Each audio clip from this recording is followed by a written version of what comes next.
and today we're talking about manual versus automatic transmissions, essentially coming from an article in Motor Magazine about how automatic drivers tend to be portrayed as being quite inept on the road. They've lost the skill of driving, they've lost the art of being able to read and anticipate. What's your thoughts on this, Jeff? Yeah, I have to agree. I mean, maybe you're saying that they're inept on the road is a bit harsh, but certainly a manual driver needs to go through a process of planning before they get to a corner or to an intersection and that type of thing. And that planning is a good part of the foundation of being a good driver, because you've thought about what's coming up in the future or ahead of you. What about you, Matty? You've already done your 100 hours in an automatic. Thought you're all ready to go for the driving test. What happened the moment we put you into a car with a gear shift? Well, I had to relearn everything because everything I was doing before I could not do in a manual. If I did, I would just make turns too late and would end up like halfway off the road or just be oversteering all the time. The experience for you was really overwhelming, wasn't it? Yeah, it was quite difficult to like switch over and learn how to drive a manual when I had like learned and was so used to the habits that I was doing in an automatic. But it wasn't so much the manual that was the issue. It wasn't the gears that were the issue, and it wasn't the clutch that was the issue. The real issue was it highlighted all the decisions that you weren't making as a driver. Yeah. Yeah? Fair comment? So do you say, or would you think that learning to drive in a manual has actually made you a better driver than what you'd learned in an automatic? Yeah, if I would have stuck with an automatic, I wouldn't have learned to notice as much as on the road that I do now that I have driven an automatic, because it made me have to think more and plan ahead and look at things other than just...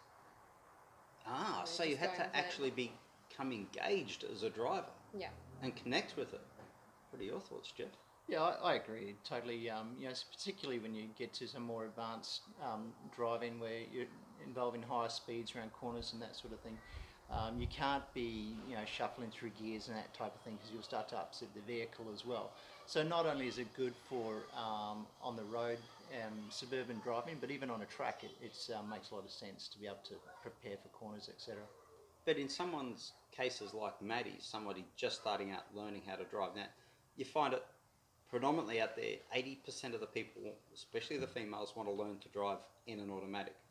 But what we tend to see from our instructor hats on is all these people not thinking, not planning, not articulating, not working with anything that's going on, just driving in their own little bubble.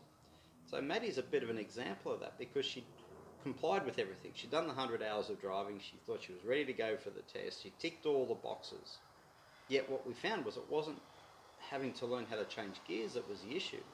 It was all those situational skills. Now, if you look at when they passed their license and they've got this big spike of accidents, essentially that's what the spike is showing us, that they haven't learned how to make decisions, they haven't learned how to control the environment that they create, they're not engaged. And that's pretty well what you just said in the difference between manual and auto, yeah? Yeah. Sounds good? Maddie, what have you got to say? On your own. I'm on my own.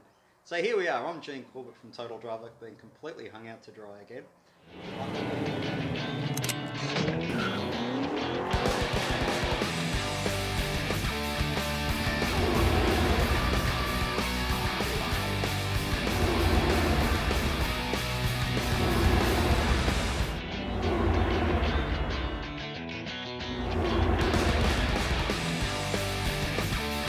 Heroes, Total Control, Total Driver. Call now.